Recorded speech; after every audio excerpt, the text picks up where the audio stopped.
syariat tidak bisa langsung kita terapkan, perlu dipikirkan, perlu diijtihadi, kemudian hasil dari ijtihad itu menjadi fikih, dan fikih inilah yang langsung bisa kita terapkan.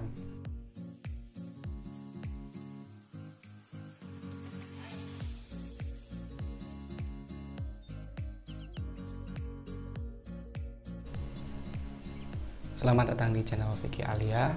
Teman-teman, pada video kali ini kita akan melanjutkan pembahasan kita tentang pengantar studi ilmu fikih.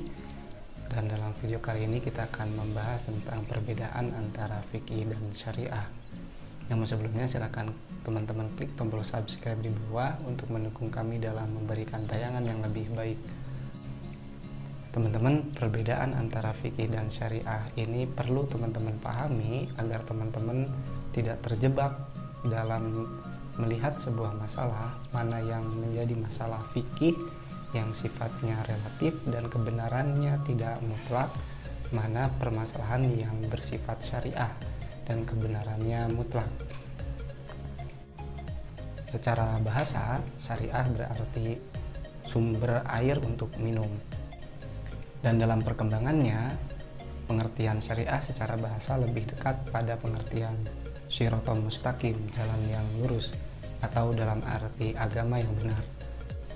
Pengertian syariah secara bahasa yang berarti sumber air itu dapat kita pahami dalam posisi kita sebagai manusia yang dalam kehidupan sehari-hari pasti membutuhkan air. Contoh sederhana seperti pakaian kita, yang ketika kita akan pakai pasti kita akan mengambil pakaian bersih yang berasal dari lemari pakaian.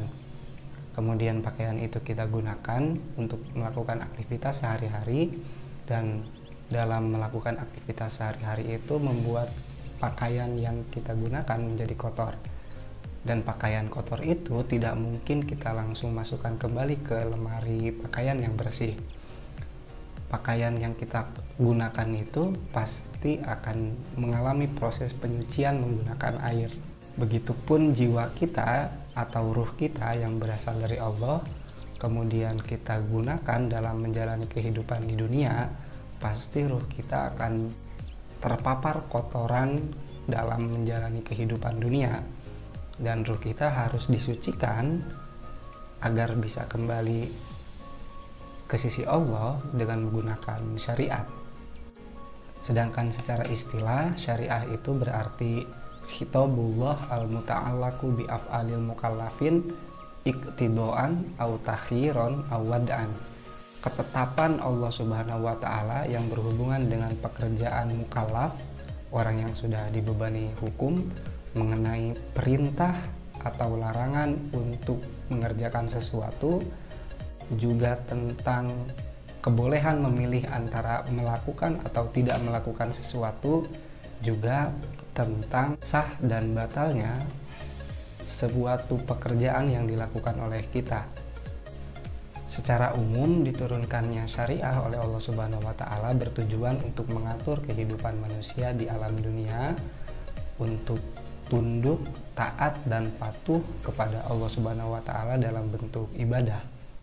Sedangkan tujuan syariat yang khusus atau yang biasa disebut dengan maqasidus syariah yang dirumuskan oleh Imam Asy-Syatibi dalam kitab Al-Muwafaqat fi Usulis Syariah ada 5 perkara. Yang pertama adalah hifduddin, kedua adalah hifdun nafas, yang ketiga adalah hifdul akal, yang keempat adalah hifdun nasl, dan yang terakhir, yang kelima adalah hifdul mal.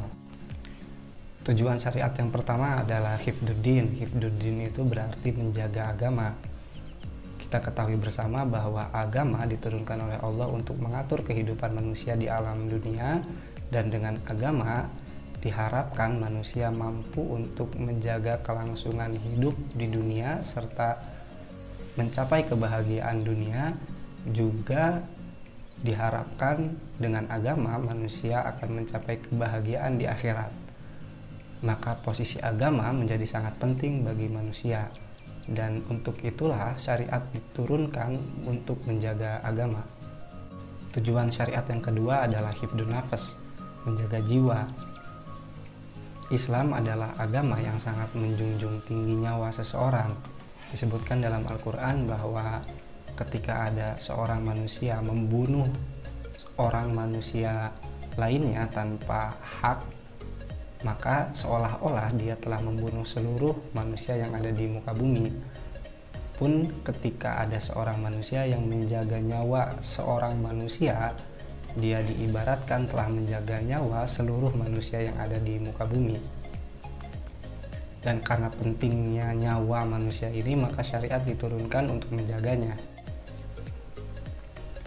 Tujuan syariat yang ketiga adalah hifdul akal atau menjaga akal. Para ulama mendefinisikan manusia adalah sebagai hayawanun natik, hewan yang berpikir. Maka untuk membedakan antara manusia dengan makhluk hidup lainnya adalah adanya potensi akal yang diberikan oleh Allah Subhanahu wa taala. Dan untuk menjaga potensi yang sudah Allah berikan itu, diturunkan syariat untuk menjaga akal yang sudah diberikan. Tujuan syariat yang keempat adalah hifdun nasal atau menjaga keturunan. Ketika kita bisa mempersiapkan generasi yang akan datang dengan kualitas yang lebih baik, maka kehidupan di dunia ini pasti menuju arah yang lebih baik. Pun sebaliknya, ketika kita mempersiapkan generasi yang akan datang dengan kualitas yang lebih rendah daripada generasi sekarang, maka kehidupan dunia dipastikan akan menuju titik dengan kualitas yang lebih rendah daripada sekarang. Tujuan syariat yang terakhir adalah menjaga harta atau hifdzul mal. Islam adalah agama yang mengakui adanya kepemilikan perseorangan. Maka agar kepemilikan itu terjaga, tidak diambil oleh orang lain tanpa hak, syariat diturunkan untuk menjaga harta yang kita miliki. Di samping adanya tujuan, syariat juga ternyata mempunyai prinsip. Ada beberapa prinsip dalam syariat. Prinsip pertama adalah prinsip adamul haraj atau meniadakan kesulitan. Prinsip ini didasari dari ayat Al-Quran yang berbunyi la yukallifullahu nafsan illa wus'aha, yang berarti Allah tidak membebani seseorang melainkan sesuai dengan kesanggupannya. Prinsip ini juga didasari dari sebuah ayat yang berbunyi yuridullahu bikumul yusra wala yuridu bikumul usr. Allah menghendaki kemudahan bagimu dan Allah tidak menghendaki kesukaran bagimu. Juga ayat Al-Quran yang berbunyi ma ja'ala alaikum fid dini min haraj, dan sekali-kali Allah tidak menurunkan kepada kalian semua dalam agama sebuah kesukaran. Prinsip syariat yang kedua adalah qilatut taklif atau meminimalisir beban. Prinsip ini adalah konsekuensi dari adanya prinsip syariat yang pertama. Dan dari dua prinsip ini dalam hukum Islam dikenal adanya rukhsah atau keringanan, seperti dibolehkannya bertayamum ketika seseorang sedang sakit dan hendak melakukan sholat tapi tidak bisa berwudu. Juga diperbolehkannya sholat sambil duduk atau sambil berbaring ketika tidak mampu untuk berdiri. Juga diperbolehkannya memakan bangkai ketika tidak ada lagi makanan untuk dia bisa bertahan hidup. Prinsip syariat yang ketiga adalah prinsip tadaruj, dalam arti syariat diterapkan secara bertahap. Contoh dari penerapan prinsip ini adalah ketika Allah Subhanahu wa taala menurunkan hukum tentang minuman keras. Kita tahu bahwa larangan meminum minuman keras diberlakukan secara bertahap. Pertama, Allah menurunkan ayat yang menyatakan bahwa dalam minuman keras terdapat manfaat juga madorot. Yas'alunaka 'anil khamri wal maisir. Qul fihima ithmun kabir wa manafi'u linnas wa ithmuhuma akbaru min naf'ihima.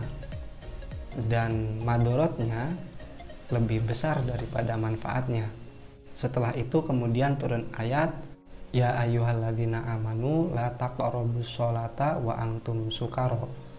Wahai orang-orang yang beriman, janganlah engkau mendekati sholat atau mendirikan sholat ketika engkau dalam keadaan mabuk. Dan terakhir diturunkan ayat ya ayyuhalladzina amanu innamal khamru wal maisir wal ansab wal azlam rijsum min amali syaiton. Baru setelah turun ayat itu, khomer dilarang. Prinsip syariat yang selanjutnya adalah kemaslahatan umat. Dalam artian bahwa diterapkannya syariat harus memperhatikan kemaslahatan manusia sebagai pelaksana syariat itu. Ketika dalam sebuah perkara terdapat kemaslahatan bagi manusia, maka disitulah syariat berada. Sekarang mari kita bedakan antara syariah dengan fikih. Ada ilustrasi sederhana yang bisa teman-teman pahami tentang syariat ini jika kita kaitkan dengan kehidupan sehari-hari kita. Ilustrasi itu adalah menggambarkan syariat sebagai padi dan fikih sebagai makanan hasil olahan dari padi. Teman-teman, kita sebagai manusia tidak akan langsung mengkonsumsi padi tanpa diolah terlebih dahulu. Dari padi diolah menjadi beras, kemudian beras itu dicuci, dimasak, kemudian menjadi nasi, barulah nasi itu bisa kita langsung konsumsi. Ada juga yang setelah menjadi nasi kemudian digoreng dan menjadi nasi goreng. Atau ada juga kalau di Tasikmalaya ada nasi tutuk oncom atau menjadi nasi buduk. Pun demikian dengan syariat. Syariat tidak bisa langsung kita terapkan, perlu dipikirkan, perlu diijtihadi, kemudian hasil dari ijtihad itu menjadi fikih, dan fikih inilah yang langsung bisa kita terapkan. Fatih Ad-Duraini menyatakan bahwa syariat itu adalah ketetapan Allah yang diturunkan kepada Nabi Muhammad dalam bentuk ayat Al-Quran dan nas hadis. Jadi bentuk nyata syariat itu adalah pertama ayat Al-Quran, kedua adalah hadis. Walaupun nanti hadis itu dalam studi hadis banyak klasifikasinya. Ada hadis sahih, hadis doif, hadis hasan, hadis maudhu, hadis mutawatir, dan banyak jenis-jenis hadis lainnya. Al-Quran dan hadis ini disebut nususul muqaddasah atau teks suci. Maka dapat kita pahami bahwa syariat itu adalah Al-Quran hadis. Dan fikih itu adalah pemahaman ulama yang berasal dari Al-Quran dan hadis. Kalau Al-Quran dan Sunnah itu posisinya suci karena dia adalah syariat yang diturunkan oleh Allah, tapi fikih posisinya tidak suci, dia relatif, kebenarannya bisa benar, bisa juga salah, dan dapat dipengaruhi oleh keadaan ruang dan waktu serta lingkungan seorang mujtahid itu berada. Tapi meskipun fikih itu adalah produk pemikiran seorang mujtahid, kita tidak bisa menyepelekan begitu saja. Ada ilustrasi lagi seperti orang yang sedang sakit kemudian pergi ke dokter. Bagi orang awam yang tidak mengerti ilmu kedokteran, dia akan menurut saja atas tindakan atau resep yang diberikan oleh dokter. Demikian halnya dengan kita dalam beragama, karena kita tidak punya kapasitas keilmuan yang bisa memahami Al-Quran dan hadis secara sendiri, maka tidak ada salahnya kita mengikuti pendapat para mujtahid.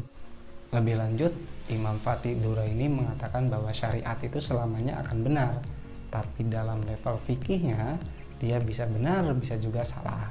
Namun ketika seorang mujtahid salah dalam memberikan fatwa fikihnya, dia tidak lantas berdosa. Ada sebuah hadis yang mengatakan bahwa ketika seorang mujtahid dia mengeluarkan pendapatnya tentang hukum, kemudian pendapatnya itu benar, dia mendapatkan 2 pahala, tapi ketika pendapatnya itu salah, dia mendapatkan 1 pahala.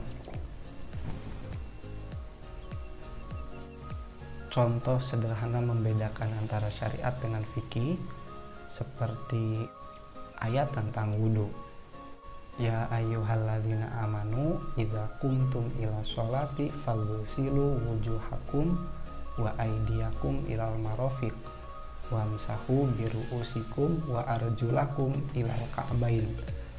Jadi ketika kita akan sholat, kita harus membasuh wajah dan membasuh tangan sampai dengan siku, dan mengusap kepala dan membasuh kaki sampai dengan kedua mata kaki. Di sisi lain ada hadis yang mengatakan bahwa innamal a'malu binniyat. segala sesuatu perbuatan itu tergantung dengan niatnya. Nah, dari ayat dan hadis itu kemudian ulama fikih merumuskan bahwa rukun wudhu itu ada 6. Pertama adalah niat, kedua adalah membasuh wajah, kemudian membasuh tangan sampai siku, kemudian mengusap kepala, dan terakhir adalah membasuh kaki sampai dengan mata kaki. Yang berada dalam level syariat adalah wudhunya. Ketika akan melakukan sholat maka harus wudhu. Ketika orang sholat tanpa wudhu maka sholatnya tidak sah. Dan dalam level fikihnya adalah tata cara pelaksanaan wudhunya. Contoh sederhana dalam niat, ada perbedaan antara Imam Maliki dengan Imam Syafi'i. Imam Maliki berpendapat bahwa niat dalam wudhu itu adalah penyempurna saja. Sedangkan bagi Imam Syafi'i, niat dalam wudhu itu adalah rukun dari wudhu. Jadi ketika seseorang berwudhu tanpa niat, maka wudhunya tidak sah. Nah, itu adalah perbedaan masalah fikih, bukan wilayah syariah. Atau dalam melaksanakan sholat. Kita tahu dalam sholat subuh ada orang yang menggunakan kunut, ada yang tidak. Level syariahnya adalah melaksanakan sholatnya. Orang yang tidak sholat ya berarti tidak melaksanakan syariah. Sedangkan level fikihnya adalah pelaksanaan kunutnya. Jadi ketika tidak melaksanakan kunut ya tidak apa-apa. Ada orang yang melaksanakan kunut ya tidak apa-apa. Karena itu sifatnya khilafiyah dan posisinya berada dalam wilayah fikih bukan wilayah syariah. Demikian pembahasan tentang perbedaan antara syariah dengan fikih. Semoga video ini bermanfaat.